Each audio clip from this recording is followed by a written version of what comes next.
There's also plenty of movement activity in the transfer market with that first bonus transfer window closing on Tuesday. Mark McAdam is back, and we've got some new news regarding a potential incoming for Arsenal.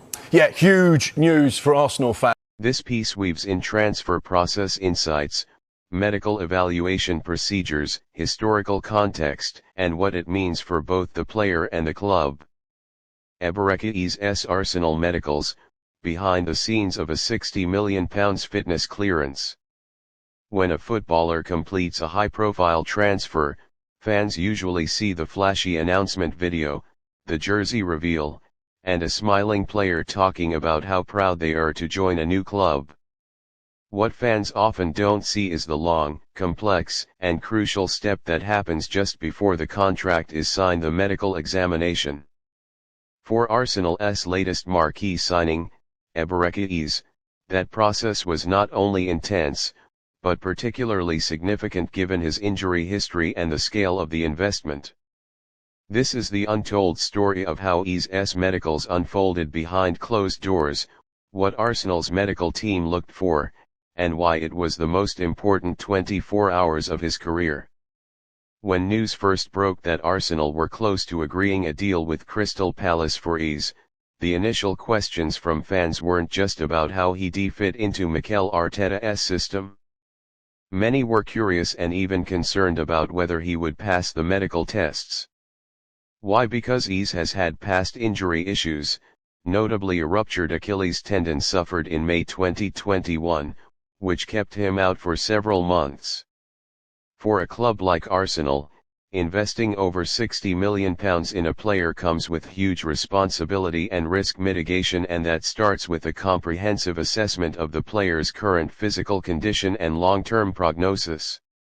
The medical process for top-level clubs like Arsenal is far more than just a routine checkup. It's a deep, multi-phase operation involving a team of sports physicians, physiotherapists, orthopedic consultants, radiologists, cardiologists, and sometimes even psychologists. Eze's medical reportedly took place at the London Colney training facility, Arsenal's state-of-the-art base, where the medical department is equipped with cutting-edge diagnostic technology including MRI scanners, ECG machines, ultrasound systems, and 3D motion capture for gait analysis. Eze arrived early in the morning, flanked by his representatives and members of Arsenal's player liaison team.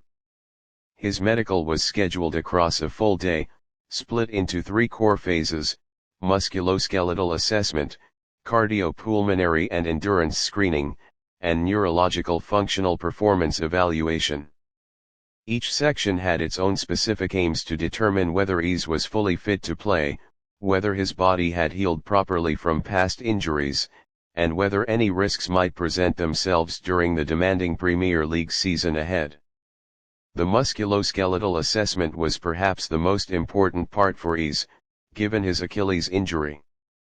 This section focused on joint integrity, muscle strength, tendon elasticity, flexibility, and asymmetries in movement. Arsenal's physiotherapists and orthopedic consultants paid close attention to his left Achilles, which had been surgically repaired in 2021.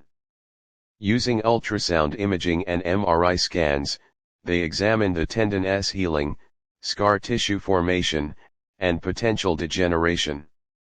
They also evaluated both of his ankles and knees using dynamic tests: lunges, squats, jump landings, to compare kinetic chain function on both sides. One of the tools used during the session was the Nordboard hamstring testing system, a sophisticated machine that measures eccentric hamstring strength. This is especially important for players like Eze who rely on explosive bursts and sharp directional changes. The Nordboard results were complemented by force plate analysis, where Eze performed vertical jumps, single leg hops, and stability tests while the plates recorded data on symmetry, ground contact time, and peak force output. Encouragingly, Sources close to the medical staff reported that Eze demonstrated excellent balance between both legs, a sign that his rehabilitation was not only successful but had surpassed benchmarks for elite athletic performance. Following the physical assessment, Eze underwent cardiopulmonary screening. This involves a combination of ECG, electrocardiogram, echocardiogram, and VO2 max testing. The ECG looks at electrical activity in the heart to identify any abnormalities such as arrhythmias, which could pose a serious risk under intense exertion. The echocardiogram, essentially an ultrasound of the heart, assesses the structure and function of cardiac valves and chambers. For Eze, who has no known history of cardiac problems, this part of the test was precautionary but essential, especially after cases like Christian Eriksen's cardiac arrest in 2021 raised awareness across the football world. The VO2 max test, meanwhile, was conducted on a treadmill using a mask that measures oxygen intake, carbon dioxide output, and breathing efficiency. Eze was pushed to his physical limits here, gradually increasing pace and incline while his heart rate and oxygen usage were monitored. The data gave Arsenal's conditioning staff insights into his endurance levels, recovery rate, and aerobic efficiency, all of which help inform how the player might be integrated into pre-season training loads. The third and final section of the medical was functional and neurological testing. This included cognitive assessments like reaction time drills, spatial awareness tasks, and decision-making simulations using virtual reality. In modern football, cognition is now measured as part of the athlete's overall profile, especially in positions like Eze's, where quick decisions in tight spaces are critical. Additionally, movement pattern analysis using motion capture cameras allowed specialists to evaluate how efficiently Eze moves, turns, and reacts. These tests also serve to detect any underlying compensatory mechanisms that may arise from old injuries, for example, a player subconsciously putting more weight on one leg due to previous trauma. All data from the medical was compiled into a comprehensive report, which was then reviewed by Arsenal's head of medical services, Dr. Gary O'Driscoll, recently replaced by new hire Dr. Zafar Iqbal from Crystal Palace. The final decision on clearance was given only after multiple experts signed off. According to reports, Eze's results were not just satisfactory, they were exceptional. One insider claimed that his physical profile is in the top percentile for Premier League midfielders, adding that his Achilles has healed as well as could be hoped, with no mechanical limitation or degradation in explosive output. The successful completion of the medical meant Arsenal were clear to proceed with final contract signing and official club media. Shortly after the results came in, Eze was whisked off to do his official photo shoot wearing the new season's kit, meet the media team for interview filming, and spend time getting acquainted with the club's performance staff. He also underwent a separate nutritional assessment, where a custom performance nutrition plan was built based on his biometric and metabolic data. The importance of passing this medical cannot be overstated. Clubs like Arsenal don't just sign players based on talent, they sign profiles.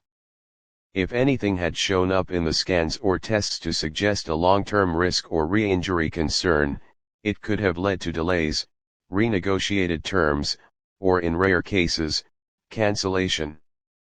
A prime example of this was Liverpool's 2022 collapse of a deal for Nabil Fekir, who failed his medical due to concerns over a prior knee injury despite a long run of games before the exam.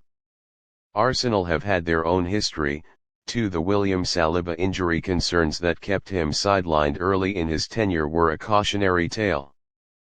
But with Eze, the green light was given, and for good reason. His dedication to recovery and personal conditioning during his time at Crystal Palace impressed multiple backroom staff. Following his Achilles injury in 2021, Eze took a proactive role in his rehabilitation, reportedly investing in his own physiotherapy equipment and working with personal trainers to restore not just function, but improve performance metrics. His mindset, professionalism, and attention to detail were major pluses during the medical. Arsenal's medical staff were reportedly impressed with how well Eze understood his own biomechanics, injury history, and physical thresholds, a sign of maturity that bodes well for long-term durability. What's next? The immediate plan is for Eze to be gradually integrated into Arsenal's pre-season training regime, with tailored sessions designed to ramp up intensity without overloading his tendons. Load management will be key in the first 6 weeks, not because there's a red flag, but because Arsenal's performance department treats injury prevention as a long-term strategy rather than a reactive response. Eze will undergo periodic GPS tracking during training, force plate analysis after matches, and monthly musculoskeletal screening to ensure that no fatigue-related patterns emerge. The signing of Eze doesn't just bring a creative spark to Arsenal, it also signals a club that is operating at the highest level of performance management and risk mitigation. The data-first approach, the detailed screening process, and the seamless coordination between medical and coaching departments exemplify how modern football clubs leave nothing to chance. Eze's clearance wasn't just a box ticked, it was an endorsement of his physical elite status. In conclusion, Eberechi Eze's Arsenal medicals represent one of the most thorough player assessments in the club's recent history. Given the transfer fee, his injury past, and the expectations surrounding the signing, the stakes were incredibly high. But Eze passed with flying colors.